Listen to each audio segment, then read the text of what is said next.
There are times in life when just 1 second is enough to alter everything completely and permanently. That momentous occasion for Daniel Kowalski occurred on a warm Thursday morning in San Diego. As he was meticulously wiping grease from his already quite tired and soiled hands, he heard the distinct purr of a luxury car's engine starting just outside his somewhat aged garage. The sound was soft, expensive, and out of place in the working-class neighborhood he had been associated with his entire life. It came quite silently, this moment that transformed everything for Sienna Donovan, the 19-year-old girl who had lived the years of her youth confined to a wheelchair. It was this strange sensation of her foot touching the ground without pain for the first time since the fateful accident when she was just 8 years old. No applause, no fireworks, just a shaky breath and something she had once believed would never happen. But before the miracle happened, there was tragedy. There was despair. During the many sleepless nights that followed, one often wondered if the simple kindness possessed by an average person could successfully oppose such a cold and unyielding system, one that had already rendered millions of dollars impotent. This is a compelling tale, a poignant story of a single father existing on the fringes of society, a woman of immense wealth, a billionaire shouldering the crushing weight of a mother's guilt, and a remarkably courageous young girl who had grown accustomed to the constant refrain, "Accept your fate." This is the compelling story of how a poor mechanic against all odds achieved something that neither money, fame, nor the most luxurious clinics could ever acquire. And it all began with a very simple question. Are braces too tight? Now, before this question was posed, I'd like to share a story about a man, you see, who went completely unnoticed by everyone around. Danny's situation wasn't always that of a single father living in an old garage. When he was younger, he dreamed of becoming an aerospace engineer just like Miguel. On the roof of their home, the two brothers frequently spent time observing the planes taking off from San Diego International Airport, sketching out simple, though somewhat naive, designs of jet engines and airplane wings. But when his wife Elena died after giving birth to Zoe, all plans fell apart. Danny found himself seated on the night of the funeral, cradling his newborn daughter. He fixed his gaze upon his high school diploma and the letter from UC San Diego confirming his acceptance, both documents resting on the table before him. He knew he had to make a decision. His academic journey abruptly ended after his sophomore year in college. He returned to the small workshop, a place he remembered fondly from his childhood as it had once belonged to his father. Danny's father sadly passed away from a heart attack when Danny was just 18 years old. Every afternoon, while Zoe was asleep, Danny immersed himself in the pages of old mechanics books. Not because he hoped to return to school, but because he believed that knowledge, even if self-taught and without a degree, could still change a person's life. He didn't have a clue that this belief would be put to the test so soon, and he'd never have thought that this person would pop up on an ordinary Thursday morning and take him on a trip he would never forget. Before proceeding further, I would like to ask you where you get your information about history. And if you believe that stories about kindness, everyday miracles, and ordinary people deserve to be spread even further, don't forget to subscribe so that you won't miss any adventures like this. Following directly on from that question, a decision was made. And this decision would have a transformative effect on 3 lives in ways that none of the individuals involved could have ever imagined happening. What did Daniel see that the entire medical system had overlooked? Almost his entire life, Danny Kowalski had spent in the suburb of San Diego, a quiet place where he had known peace. Within the confines of a small garage, nestled discreetly amidst the aging infrastructure of an industrial district, the pervasive smell of motor oil, heated metal, and the salty scent of the nearby ocean permeated everything every single day. The concrete walls had cracked with time. These old worn tools, with their countless scratches, had been in his possession for decades. However, in this improvised room, Danny's hands quietly crafted objects that many would consider nothing short of miraculous. Due to the fact that he had prestigious diplomas hanging on his office wall, the customers didn't trust Danny. They trusted him because he never lied, never overcharged, and never let people in, trouble down. But there was one thing that very few people knew. Danny carried a wound that had never truly healed. A full 12 years ago, his younger brother, Miguel Kowalski, a truly brilliant and exceptionally promising 22-year-old, was completing his final year of his aerospace engineering studies at the University of California, San Diego, Manny. Miguel loved the sky. He loved exercise, and most of all, he loved the ocean. During the afternoon on a weekend, he went diving with his friends in Laho Cove. The accident occurred with such speed that nobody had time to react. A violent collision with underwater rocks after diving too deep severely damaged Miguel's spine. Danny still remembered the call from the hospital with great pain. The doctor's voice was cold and emotionless. "Your brother will never walk again. A T6 spinal cord injury. Paralysis from the chest down." At this point, Danny was only 26 years old. He had recently suffered the devastating loss of his wife due to complications following the birth of their daughter Zoe. Alone, with his newborn daughter, working 3 shifts a day, battling hospital bills and mounting debt, Danny was barely keeping up. Upon hearing from the doctors that an experimental surgery, a procedure costing thousands of dollars, might allow Miguel to walk again, Danny immediately and tirelessly began his frantic search for the necessary funds, knocking on every door he could find. He asked for money, he begged, he bowed his head, but it wasn't enough. It was never enough. Miguel was the first to say stop. He gazed at his older brother and offered a smile, despite the fact that the pain in his eyes was very apparent. "You still have to take care of Zoe." "I'm fine, brother." "I'll be fine." That brave smile. Danny was aware that it would be a part of him for the rest of his days. Years later, Miguel died from complications of a lung infection. His fingers were clasped tightly around his brother's hand within the austere white hospital room. His breathing was ragged and shallow. "Please promise me that should you ever have the opportunity to assist people in a situation similar to my own, you will never allow them to lose hope as I once did." Following that day, Danny made a point of returning to the garage every evening once Zoe was asleep. My focus wasn't on fixing cars. Instead, I dedicated my time to studying old books on biomechanics, watching YouTube videos about orthopedic technology, and carefully reviewing schematics for medical devices. He painstakingly collected them piece by piece. Despite not having any formal medical training, Danny possessed the nimble hands of a highly skilled mechanic and was bound by a promise he had made to his brother who had passed away. The small garage slowly became a quiet laboratory. Danny dedicated his studies to artificial joints, the mechanics of human movement, and the distribution of weight, a system that operates with the precision of a finely crafted machine, but is nonetheless remarkably fragile. With the deaths of his wife and brother still fresh in his mind, Danny wrestled with the profound guilt of his inability to save either of them. He felt he had failed them. Despite all the obstacles, he never lost hope.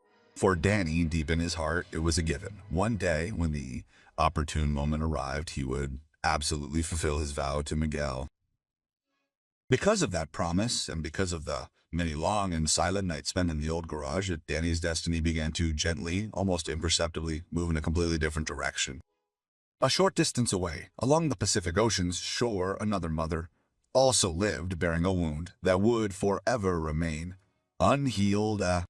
Her life, however, was in direct contrast to the life Danny knew. Alexandra Alexei Danvin wasn't just any mother, she was the managing director of the successful company Bionova Technologies, leading biotechnology firm from California, a pioneer in the fields of gene therapy and regenerative medicine. Alexei's contributions were featured in Forbes, he delivered TED Talks, and he participated in dozens of international scientific conferences. She was the epitome of success, intellect, and power. No amount of that prestige, however, could ever erase the memories of that fateful night 11 years ago. It was an August evening in Pacific Beach. The sky was clear, a gentle breeze was blowing, and the waves were rolling rhythmically onto the shore. Sienna, who was only 8 years old at the time, was just learning to surf. Her small but radiant passion. In the sand, Lexi sat with her phone, processing an urgent email pertaining to a substantial $20 million business transaction. "Mom, look at me!" Sienna's excited voice echoed from the ocean. Lexi waved back, but didn't raise her head. "I see you, my dear. Be careful." But she wasn't really seeing him. She was absorbed in typing an email. That night, the waves were larger, more powerful than usual. But suddenly, an enormous wave crashed down. Sienna lost her balance and tumbled into the cold water. Her surfboard slammed into her head with devastating force. By the time the lifeguards pulled Sienna from the waves and onto the shore, she was unconscious. A gush of blood poured from the severe wound on her head, mingling with the salty, bitter water. Despite the severity of her injuries, a traumatic brain injury, a fractured cervical spine, and a 14-hour emergency operation, Jenna survived. However, she unfortunately suffered complete paralysis from the chest down. Lexi will never forget the agonizingly slow awakening of her daughter in the hospital. She watched heart-wrenchingly as Sienna struggled to move her legs. The child's eyes, filled with terror, searched frantically for her mother. "Mom, why can't I feel my legs?" Sienna had a question, one she didn't verbalize, but Lexi understood it perfectly, clearly evident in her daughter's gaze. "Where were you when I got hurt?" From that day on, Lexi did the only thing she could do. She fought fate with money. Millions of dollars were spent. Experts, world-class specialists from Johns Hopkins, the Mayo Clinic, Switzerland, and Japan were engaged. 11 years went by, featuring surgeries, numerous treatment programs, plus countless highly advanced orthopedic devices and equipment. But Sienna still couldn't walk. At a cost of $1,000, her current brace was provided by AutoCare Solutions, recognized globally as the leading manufacturer of orthopedic equipment. Designed and developed by a team of MIT engineers, this product is crafted from the lightest available titanium alloy. The device incorporates a sophisticated AI sensor system, enabling dynamic pressure adjustment based on the user's body movements. Theoretically, it was a remarkable technological achievement. However, the reality was that every step Sienna took was still painfully painful. She still squirmed. Despite her best efforts, she still had to grit her teeth and endure the persistent pain. Lexi knew, you see, that her daughter was trying. Sienna never complained. She always smiled. She always said, "I'm fine, Mom." But there were nights when Lexi would walk past her daughter's room and hear soft sobs coming from behind the half-closed door. And on those nights, Lexi would sit alone in her large office, looking out at the Pacific Ocean shimmering in the moonlight, the same ocean that had taken her daughter's legs, and ask herself a question that no scientific committee could answer. Is there ever enough money to buy forgiveness? The other day, it being Thursday, Danny spent some time cleaning the grease from his oil-soaked hands after having finished the repairs on the engine of an old Cessna airplane, a very valuable aircraft owned by a pilot who had recently retired. Sunlight from sunny San Diego shone into the small garage partly through the partially open roll-up door, highlighting the oil-stained concrete floor. Zoe, a 7-year-old girl, was seated on the garage floor with her legs crossed and was completely engrossed in her drawing. Scattered across the untidy pages of paper were drawings of airplanes, jagged gears, and odd-looking machines, creations that only a child's imagination could invent. Zoe's dad raised his eyes, holding a small mechanical doll. Danny had ingeniously constructed it for her with care. "Why won't this joint turn smoothly?" Danny knelt down beside her and smiled patiently. "Since I didn't give it enough lubrication, my sweetheart," he remarked. "Machines are like people. When a joint gets dry, movement becomes painful." At that moment, an unfamiliar sound filled the air. Instead of the familiar clatter and din of industrial machinery, you'll hear a deep, smooth, and utterly luxurious engine sound. Something that clearly didn't belong here. Danny stood up, stepped outside, and froze. In front of him was a white Rolls-Royce Cullinan. Its gleaming, polished surface mirrored the intense California sunlight with remarkable clarity. The vehicle was so conspicuous, so strikingly out of place, that it seemed almost incongruous amidst the worn-out cars lining the street, where the cacophony of factory noise was punctuated by the cries of seagulls. Its presence was like a piece from another world. The back door opened.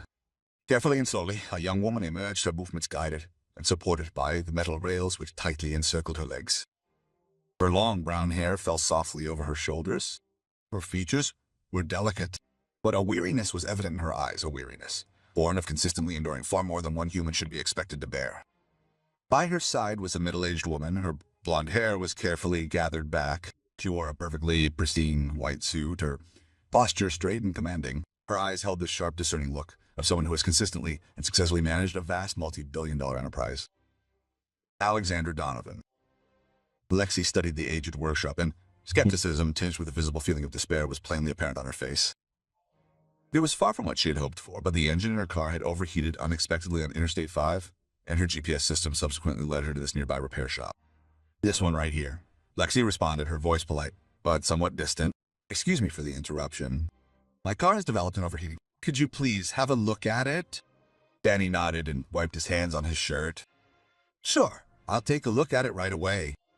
He swung open the Rolls-Royce's hood and, leaning over, immersed himself in the inspection of the engine. But even as he focused on the intricate workings of the vehicle, his eyes repeatedly strayed towards the woman waiting nearby. Sienna attempted to settle onto an old, weathered wooden bench just outside the garage. The rigid rails of the bench, designed for stability, presented significant challenges to her movement. Finding a comfortable position proved to be a time-consuming and painful endeavor. Danny registered her discomfort immediately. It was the honed intuition of a seasoned mechanic, a trained eye that could swiftly discern even the subtlest mechanical misalignments, a skill developed over years of meticulous work. Throughout the 15 minutes dedicated to examining the Rolls-Royce's engine, Danny couldn't help but glance at Sienna 6 separate times. Each time, he observed her. Subtle adjustments, her attempts to find some relief from the pain, but the unyielding support of the bench prevented any real movement. Finally, the silence became unbearable and he decided to act. Danny made his way over to Sienna and knelt down, carefully positioning himself at her eye level. He resisted the unconscious tendency many people exhibit when encountering someone with a disability, the tendency to look down, and instead met her gaze with genuine respect. His voice was gentle and careful. "May I ask?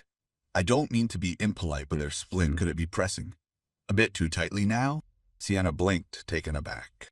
No one had ever asked her about it. They either stared at her intently, completely ignored her, or offered her so much pity that it became overwhelming. "How? How did you know?" Sienna's voice quivered slightly. "I am not a doctor," Danny admitted honestly. "However, I am a mechanic, and as such I'm very good at detecting when something isn't functioning correctly." This brace, he explained, was clearly hindering her natural movement. Lexi stood up immediately. With her eyes sharpened by a sense of alarm, she stated, "What are you saying?" "This is a cutting-edge medical device from AutoCare, a company renowned worldwide for its leadership in the industry." Danny refrained from argument. Instead, he asked calmly, "May I examine it more closely?" "Just observe. I promise I won't touch anything without explicit permission." Sienna glanced at her mother and then nodded her agreement. Danny knelt down, respectfully seeking permission, before carefully touching the brace. With his hands, he ran over the metal joints, meticulously checking the angles and testing the flexibility. With his eyes narrowing, he placed his fingers on the knee joint, then paused them on the hip, thereby realizing what the problem was. In a slow and serious voice, Danny explained, "This knee joint is currently fixed at an angle of 15°, and the way we walk normally demands a knee joint's movement from 0 to 70 degrees. The locking mechanism prevents your knee from bending during each step. Your hip, therefore, must rotate approximately 20 degrees to compensate for this restriction." His gaze shifted to Sienna. "This is the direct cause of your enduring lower back pain, isn't that correct?" Sienna's mouth fell open in astonishment. "How did you manage to ascertain that my back is in pain?" Danny indicated her stance with his finger. "You're leaning noticeably to the right about 10 degrees. This alteration of your spine is an attempt to mitigate the increased pressure." "How long have you experienced this discomfort?" 5 years, she whispered, tears streaming freely down her face. The medical professionals stated it was a side effect of the treatment, something I assumed I would just have to tolerate. Lexi stood there completely paralyzed by the unexpectedness. She had invested a considerable amount, $1,000, and placed her faith in the most brilliant minds at MIT. And yet, in a mere 3 minutes, a mechanic working within the confines of an old garage had highlighted something that dozens of highly specialized doctors had completely overlooked. "What exactly are they attempting with?" Lex's voice trembled. "It was designed wrong." Danny sighed softly. "Not necessarily wrong. The design incorporated considerations for the technology, the sensors, and the overall aesthetics. But they forgot the most important thing." He looked at Sienna. "They forgot how the human body actually moves." Thus, Sienna summoned up her courage and posed the question, "Could you mend this?" Danny stared at her. In her eyes, he saw Miguel. He saw the promise he had made long ago. He noticed a delicate hope, one he simply couldn't let down. "I don't know," Danny said softly, "but I'll give it my best shot." That night in the $15 million beachfront villa located in La Jolla, Lexi couldn't sleep.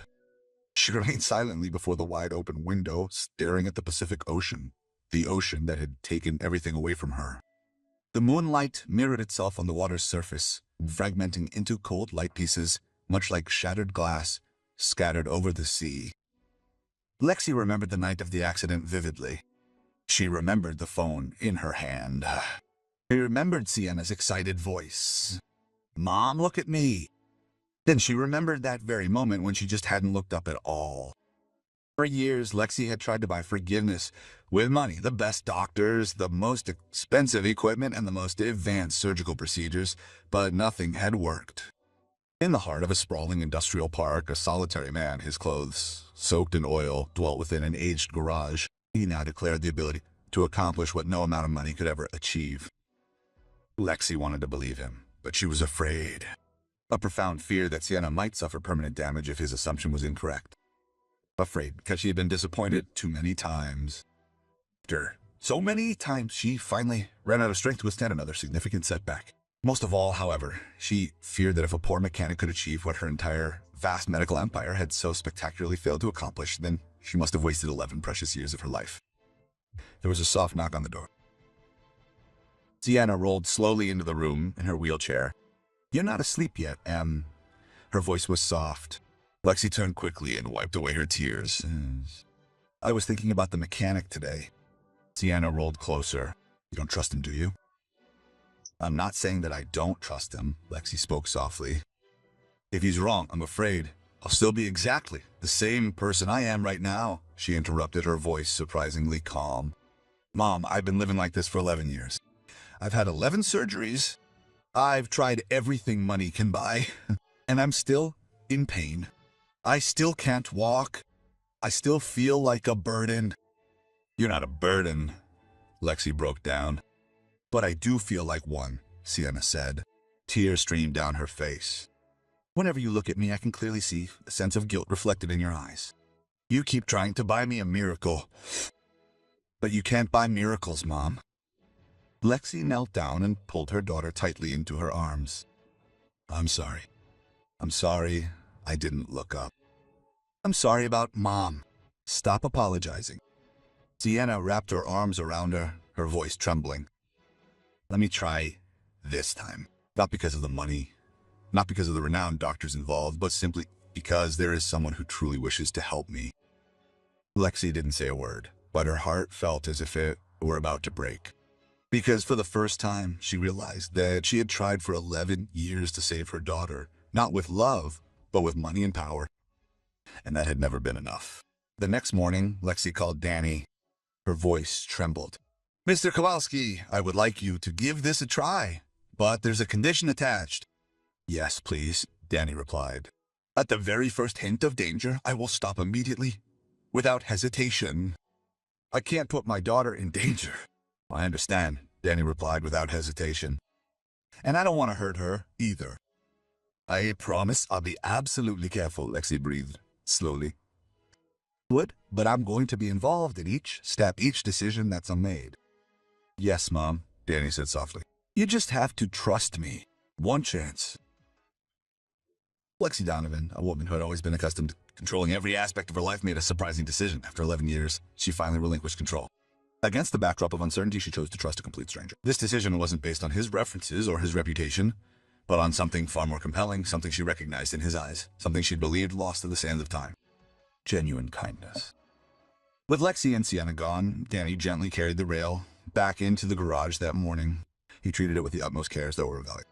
He set it gently upon the aged workbench, taking great care to wipe away each speck of dust and every minuscule scratch as if he were handling an object far more fragile than metal itself. Next to him sat Zoe, who watched her father's every movement with wide, curious eyes. "Dad," she asked, "will you fix this so that she can walk again?" Danny paused in his work. "I'll try, my dear." Zoe was silent for a moment, then asked softly, "But you wanted to help, Uncle Miguel?" Danny stared at his daughter, his eyes dark with emotion, then signaled his agreement with a nod. "Yes, exactly." From that moment on, Danny began to dismantle the splint. The rigid metal joints, the straps that distributed the pressure incorrectly. Expensive AI sensors proved useless once the human body finally moved. Their high cost justified little, or even nothing at all. He painstakingly redrew the entire design, meticulously calculating every single angle. He then compared his design to the natural human gait, closely observing how a normal person walks, how the knee bends, the hips rotate, and the ankle effectively transmits the force forward. The first night passed without him noticing. When the dim morning light filtered into the garage, Danny was still sitting there, a technical pen in his hand. On waking, Zoe saw that her father was asleep at the workbench. The next day, the first prototype was finished. To create the size, he significantly reduced the weight by almost half, enhanced the knee's range of motion, and incorporated special cushioning at the contact points. When she returned, Lexi was with her. Because her eyes were so tense, she couldn't look away from her daughter for even 1 second. "Are you ready?" Danny asked quietly. Sienna nodded. I'm ready. The new brace has been adjusted. Sienna stood up. For the first few seconds, she smiled. It really was easier. It really was easier to breathe. But on the third step, a scream of pain shattered the silence in the garage. Sienna collapsed. Blood poured from her ankle, where the metal joint had cut into her skin. Lexi screamed and rushed forward to gather her daughter into her arms. That's enough, Mr. Kowalski. That's enough. I was wrong to trust you. Danny stood frozen. His hands were shaking and covered in blood. The image of Miguel on that hospital bed years ago flashed through his mind, along with the same unbearable feeling of helplessness. I'm sorry. I am so sorry. He choked out, his voice faltering. Lexi silently helped Sienna into the car. But just as the door was about to shut, Sienna spun around, looking at Danny, her eyes filled with tears.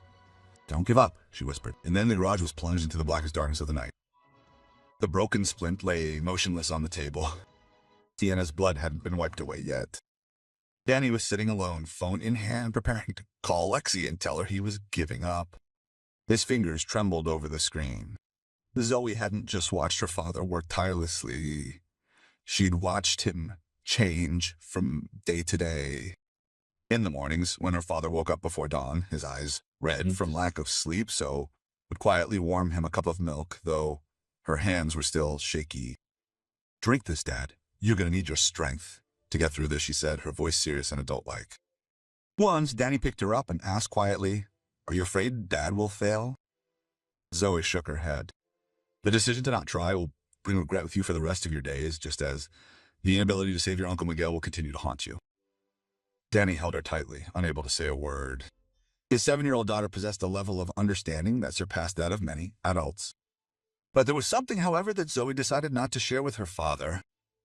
As evening fell, and the sounds of hammering and drilling emanated from the garage, she would invariably open her small, worn journal and write, Dear God, we implore you to help Father succeed. He's already borne the unimaginable loss of Mother and now Uncle Miguel, too. We desperately beseech you not to let him succumb to despair. Each morning, witnessing her father persist, she knew with unwavering faith that her prayers had been answered. What are you up to, Dad? Zoe's voice startled him from the doorway. Danny jolted upright, his eyes wide. You haven't fallen asleep yet, Danny?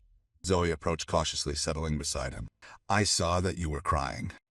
Danny averted her gaze, his voice tight. I overheard a conversation, my love. I thought I might assist, but unfortunately my attempts only added to the suffering. There was a heavy silence, broken only by the rhythmic breathing. Finally, Zoe spoke, her voice filled with a somber curiosity. Did Uncle Miguel ever counsel you to give up, Danny? Danny found it difficult to breathe. His uncle's words echoed in his mind. Never abandon those in need. Is that true, Dad? Danny embraced his daughter, tears flooding his eyes. You remember it well? Then don't give up. Sister Sienna hasn't lost faith in you. The phone suddenly buzzed. A message from an unknown number arrived. Mr. Kowalski, it's Sienna. I'm truly sorry about my mother's situation today, but I am doing all right. Please don't abandon your efforts. I wholeheartedly believe in you. Danny stared at the screen, tears streaming down his face. But these weren't the tears of despair from earlier. Instead, they were tears of strong resolve. He stood tall, flipped the garage lights back on, and once again opened the blueprints for the device. Zoe's dad will give this another try. This time, Dad must succeed. Over the following hours, the second prototype emerged from his workbench. Danny made key changes to the material, opting for a superior aircraft-grade aluminum alloy to ensure optimal performance and durability. He coated all the contact points with medical-grade silicone. He added shock-absorbing springs to the knee joint. The next morning, he called Lexi. Miss Donovan, I beg you for another chance.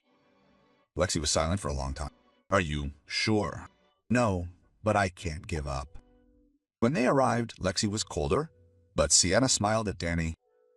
A smile so brave it broke his heart. This time, Danny installed the brace more slowly, checking every detail. Sienna stood up. The first step was good. The second step was good. The third step. A scream erupted even louder than before. The hip joint dislocated and pressed hard against the pelvis. Sienna collapsed. No, no, Lexi screamed. I won't let this happen anymore. I'm going to sue them. They're hurting my daughter. She called her lawyer right in front of Danny, with everything crumbling. Yet Lexi, ready to depart with Sienna, the girl abruptly turned, grasped Danny's hand tightly, and, tears streaming, quietly whispered, "Promise me that you didn't give up." Danny couldn't speak. He just nodded. This night, Danny sat up on the garage floor, his back leaned against the very cold wall there. "Miguel, I can't do this. I'm sorry." Then the memory came back. Miguel held his hand. His voice was weak. "Don't apologize. Just promise me." Danny jumped up, and then he saw it. The problem wasn't the joint. It wasn't the weight. It was the center of gravity. Throughout all of his designs, encompassing the initial rail and subsequently the 2 prototypes, he consistently failed to correctly locate the center of gravity. He had placed it at the knee. But when a person walks, the true center of gravity must be at the hip. Danny whispered, "The center of gravity must be at the hip." This time, he didn't fix it. He designed everything from scratch. In the days that followed, Danny disappeared from the world. The workshop remained closed. Customers were turned away. While bringing her father dinner, Zoe noticed that he was getting only 2 or 3 hours of sleep per night. "Dad, are you tired?" she asked. "I'm fine, honey. I just need to finish this." Danny spent his entire life savings of $1,000, the money he had set aside for Zoe's private school tuition next year, to buy the best materials. He tested the brace on his own legs, strapped it on, walked, fell, got up, adjusted it, and tried again. The neighbors began to whisper, "Danny has gone crazy." But Mrs. Maria, 70 years old, the woman who had known Miguel, simply said, "This boy is saving a life. Leave him alone." On the 7th day, Danny was finished. The new brace looked completely different from any previous one. It was 60% lighter. The joints moved smoothly. The center of gravity was now completely on the hips, which evenly distributed the pressure throughout the body. Danny stood still, staring at it, his hands shaking. "I finished it." He closed his eyes. "I hope I don't fail again this time." Danny spent 20 agonizing minutes staring at his phone before he finally had the courage to push the call button. The call was connected. "Mr. Kowalski." Lexi's voice was cold and distant. "Mrs. Donovan." Danny took a deep breath. "I've finished it. I know you don't trust me anymore, but I'm asking you for one last chance. Just this once. If I fail, I won't bother you anymore. I promise." There was such a long silence on the other end of the line that it was frightening. At last, Lexi spoke. "Mr. Kowalski, my lawyer is preparing a second lawsuit against you." "My daughter has been injured twice directly because of your actions," Danny responded, his voice rising sharply. "I know," he stated, "but I know something more." He paused. "Despite all the setbacks, Sienna still believes. I receive messages from her every single day, inquiries about whether I've abandoned hope." Lexi's response was a muted laugh, a sound devoid of joy. "It was the catalyst that pushed me to the edge." She explained, "My 19-year-old daughter is entrusting her entire future to a total stranger. And as a mother, I am going to allow it to happen." "You are a good mother," Danny said slowly, his voice measured and filled with a quiet understanding. "She is simply trying to protect her daughter." "No," Lex countered, her voice low and heavy with emotion. Her words, "A good mother wouldn't have been glued to her phone all those years ago. A good mother would have noticed her daughter's cries, responded to her needs." Danny listened. He could hear her weeping clearly on the phone. "Mr. Kowalski," she continued, her voice cracking with the weight of her words. "For years, I've attempted to buy forgiveness, to purchase absolution with money. But Sienna has taught me a valuable lesson. She doesn't need a miracle. She simply needs my trust." "Then trust your daughter," Danny advised softly, his voice urging her towards hope. "Trust in her strength and trust in the future." The following morning, Lexi and Sienna appeared before Dennis's garage, a much more significant event than their previous visits. Raymond Forster, California's most respected orthopedic surgeon, who had meticulously followed Sienna's case for 11 years. Dr. Forster's presence was at Lexi's request, and his mission was clearly defined: to thoroughly evaluate and assess the risks involved in this delicate situation. "You're mechanics, right?" "Yes, sir." "And you think you can do what a team from MIT and I couldn't do?" he asked coldly. Danny didn't argue. "I just want to help." Dr. Foster scoffed. "I hope you know what you're doing, because If Miss Sienna gets hurt again, you're in for a very serious lawsuit. Danny nodded. I see. The doctor bent down to examine the new brace and frowned. This balanced system doesn't meet medical standards, but it does meet mechanical principles, Danny replied calmly. And humans move according to mechanical principles, not textbooks. Doc Forster wanted to speak again, but held back. While Danny prepared himself, the doctor stood in the corner of the garage, watching every detail. He didn't want to be here. He had vehemently refused Lex's request. But as a doctor with 30 years of experience, he couldn't deny one fact. This brace was different. He had examined it before. Everything, the balance system, the distribution of force, the remarkable flexibility of his joints, completely contradicted what he'd been taught. Yet mechanically, she was flawless.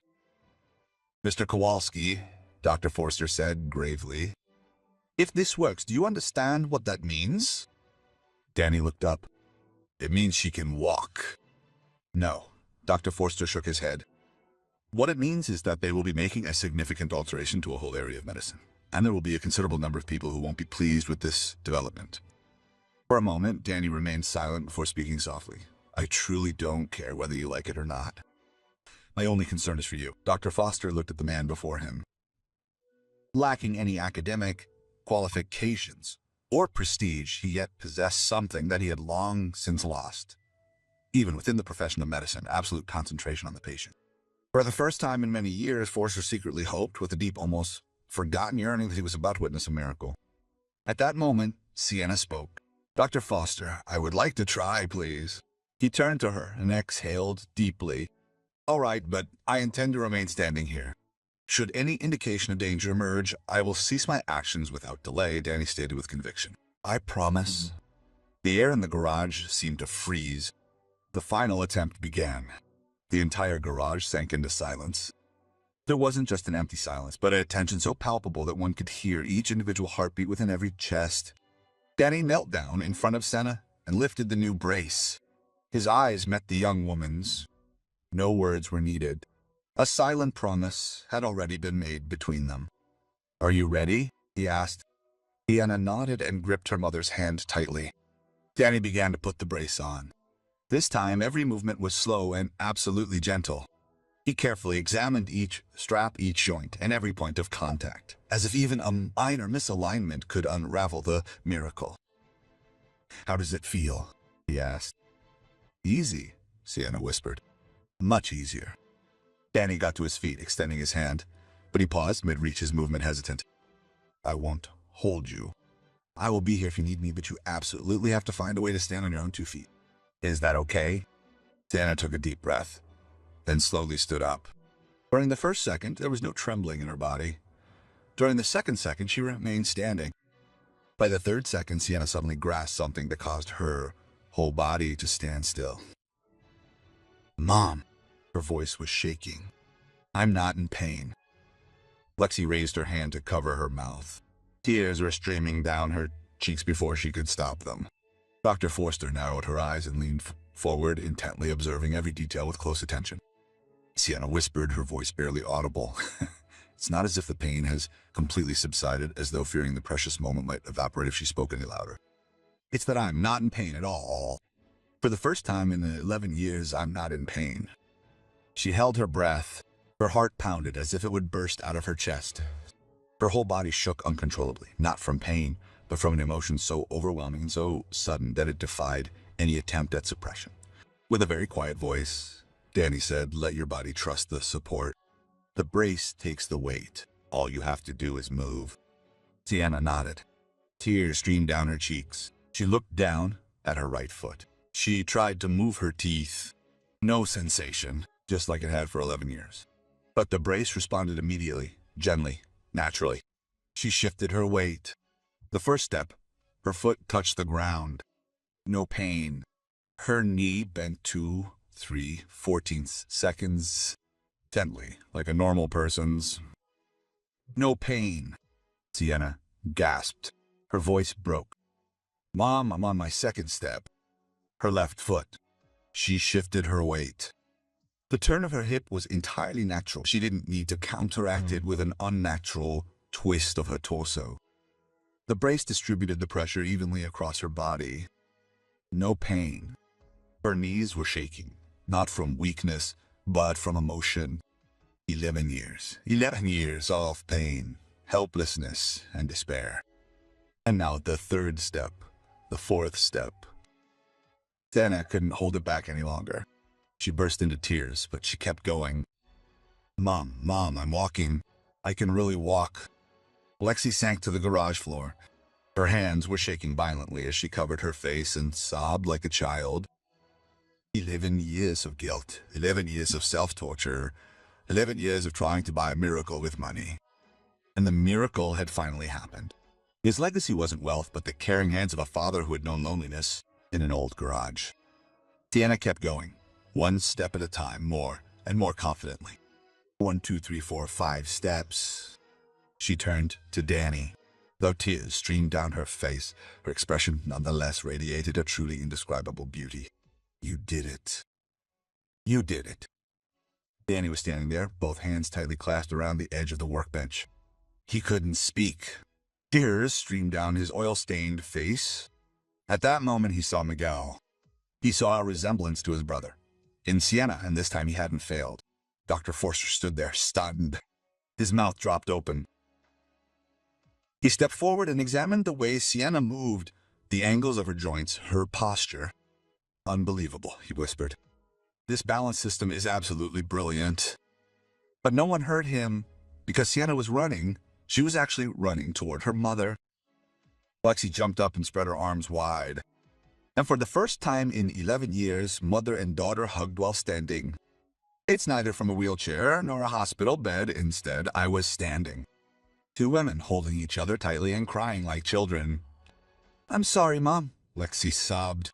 Stop apologizing, Mom, Sienna whispered. You didn't give up on me. You gave me this chance. Both of them turned towards Danny, a poor, solitary man, his hands blackened with oil, who stood there quietly weeping without a sound. Lexi walked up to him without hesitation and wrapped her arms around him tightly. Thank you. Thank you for not giving up. Danny nodded, his voice breaking. I pledged to my brother that I would never desert those in need of assistance, to always stand by them through their trials. At that moment, Zoe ran into the garage, clapping her hands and cheering, Gal. She can walk. Dad did it. Deanna knelt beside Zoe, wrapped her arms around her, and smiled through her tears. You have an incredible father. Neighbors had gathered outside the garage. Some were clapping, others were crying. They were all witnessing a miracle that was happening right before their eyes. In the hours that followed, Danny's garage became a gathering place for the entire neighborhood. The neighbors, having seen Danny silently endure his hardships day after day, having observed him raise Zoe single-handedly, and having heard his nightly cries following Miguel's passing, now embraced him and wept with him as if this miracle was a shared victory for everyone. In a voice shaking with emotion, Mr. Martinez, a retired welder, looked at Danny. Danny, do you know what you've done? You've restored our faith, the belief that ordinary people can still accomplish extraordinary deeds. Lisa, who owned the small grocery store at the corner, wiped the tears from her eyes with a handkerchief. My son has had cerebral palsy since birth. I'd abandoned all hope. But today, Danny, could you assist my son? She asked. Danny glanced across the assembled group, their faces full of expectation. This was completely unanticipated. He'd set out to help just one person, but now an entire community had entrusted him with their hopes and dreams. In his heart, it felt as though Miguel was whispering, see, you have accomplished much more than you ever believed achievable. The tears flowed freely down the face of 70-year-old Maria as she cried out, Miguel, see for yourself. Your brother has finally made it. In 2 short weeks, Sienna was walking unaided. Her daily training sessions with Danny in their old garage were proving remarkably effective. With every stride, her confidence blossomed, dispelling the memory of the sharp, agonizing pains. The fear of weight-bearing vanished, replaced by the invigorating sensations of sweat, focused concentration, and an unwavering sense of self-belief that intensified with each step. Sienna's newfound ability to walk spread not through polished press releases or glamorous media coverage, but rather through the stunned reactions of fellow patients in the hospital who witnessed her triumph firsthand. The story spread organically, testament to the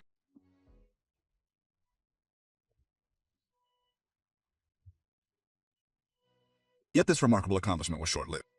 One morning, Danny received an official letter from AutoCare Solutions, the company responsible for Sienna's original brace. The thick envelope, the hard, cold paper, all spoke volumes about its content. He opened it with trembling hands at her pounds. Legal notice. Dear Mr. Kowalski, we have been informed that you have, without the necessary medical or biomedical engineering license, illegally modified an AutoCare medical device, specifically Model X7. The FDA regulations concerning Class II medical devices are violated by this action. We therefore demand the immediate cessation of all your activities related to medical devices. Failure to comply with this request will result in civil and criminal penalties. Answer each 7 days. Danny sank into a chair. The letter slipped from his hand. Are they going to sue you? Zoe asked in a trembling voice. Maybe, Danny replied quietly. Very likely, sweetheart. The news of Sienna's recovery spread swiftly, and this time it wasn't a single company taking a stand against Mr. Kowalski. The California Orthopedic Association also released a formal statement, a statement carefully worded, yet firm in its condemnation. While acknowledging a certain understanding of Sienna Donovan's situation, they emphasized the dangerous and illegal nature of an unqualified person modifying a medical device, loss. Their statement unequivocally called for official intervention by the authorities. The pressure on Dr. Foster, the physician who witnessed Sienna's ability to walk firsthand, grew exponentially. He then contacted Lexi. His voice was noticeably heavier, reflecting the considerable weight of his predicament. Ms. Donovan, he stated, I am truly overjoyed for Sienna, but I am unable to publicly support Mr. Kowalski. Such a move would inevitably result in the loss of my medical license. Lexi, while comprehending the gravity of his situation, refused to accept his limitation. She organized a press conference for bold moving. Before a throng of reporters and numerous cameras focused intently on Sienna, she triumphantly emerged from her wheelchair and walked out. The entire room froze for a few seconds. The murmuring died down. Lexi stood at the microphone, her voice calm but razor-sharp. For an 11-year period, I spent millions of dollars on the top experts in the world. They couldn't help my daughter. But a single father working in an old garage did something money can't buy. And now they want to sue him. A reporter raised his hand. But ma'am, is it all right with you that he doesn't have any medical qualifications? Lexi looked directly into the camera. Degrees didn't make my daughter walk. Mr. Kowalski's heart and talent did. Sienna stepped forward, her voice trembling, but she spoke clearly and decisively. My name is Sienna Donovan. For 11 years, I lived in pain. Not because I didn't have money, but because people with degrees forgot that I was a human being, not a technical project. Danny treated me like a human being and gave me my life back. In the space of just a few days, the video of Danny's press conference went viral, racking up millions of views and sending social media ablaze. Some commentators hailed Danny as a living miracle, while others voiced serious criticisms of the healthcare system, accusing it of becoming overly detached from patients and placing undue emphasis on procedures and profits. They shared Sienna's story as proof that genuine kindness and talent still have a place. But there were many dissenting voices. Some warned that Danny was playing a dangerous game, that a single small mistake could cost Sienna her life. In spite, they reminded everyone that laws are not there to prevent miracles, but disasters. Then, history was no longer his own. It became a larger debate between law and compassion, between standards and humanity, between protecting a system and saving a life. And at the center of it all was Danny Kowalski, a poor mechanic who was faced with the biggest decision of his life. A week later, Lexi returned to the garage. She stood in front of Danny for a long time, as if trying to memorize every detail of the man who had changed her daughter's life. Mr. Kowalski, she said in a low but determined voice, I want to hire the best legal team to protect you. I'll pay all the costs. Danny immediately shook his head. No, Mrs. Donovan, if I accept this, everything will only get louder. The scandal will spread. Other patients will be afraid and won't dare to trust me anymore. Lexi frowned. What are you going to do then? Sit back and get sued? I'll take responsibility for what I did, Danny replied in a strangely calm voice.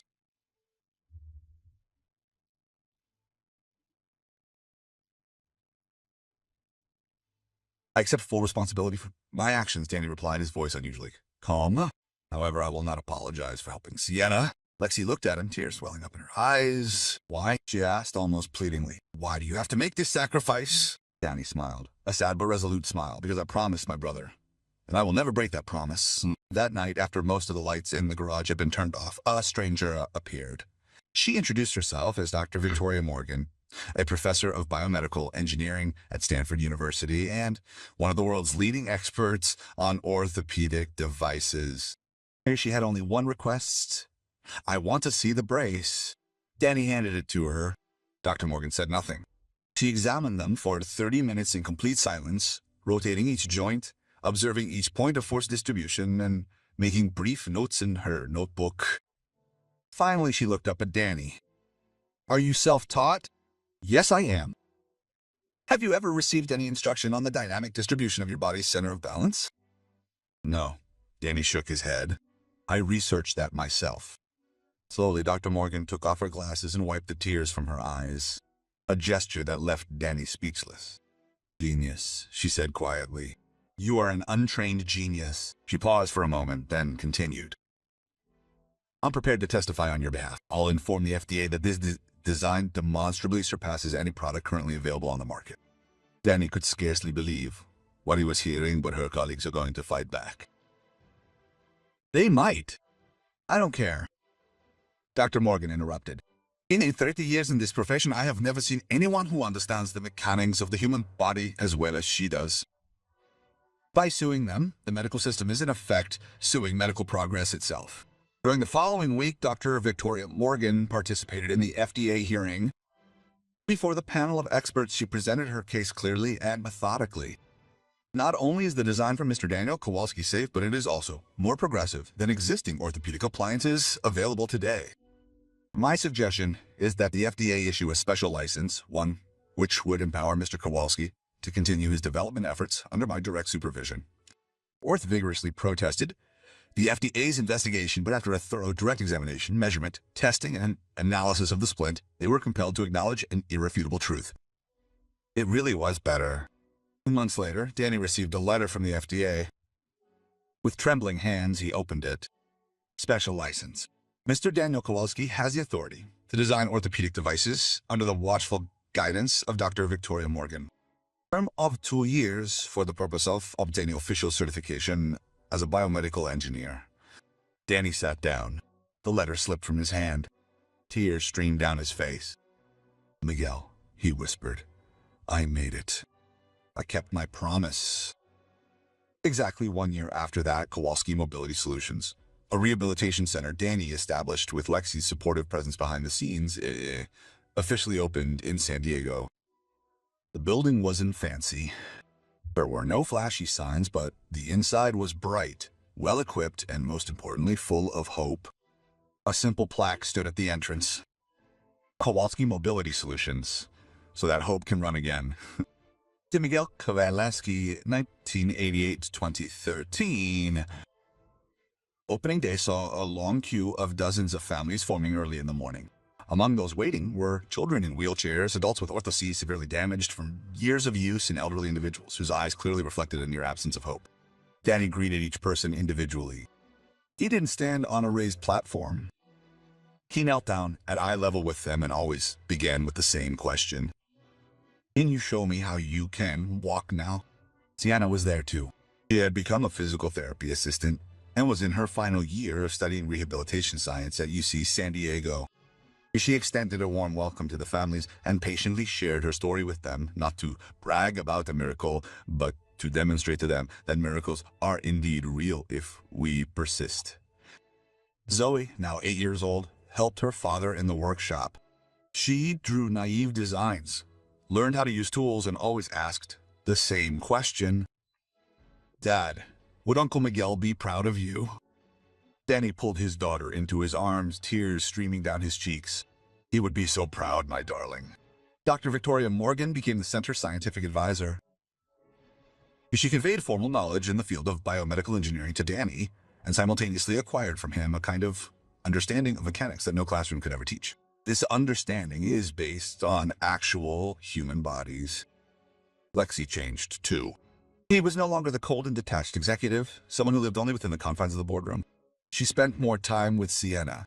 Mother and daughter often walked along Pacific Beach, the place that had once taken everything from them.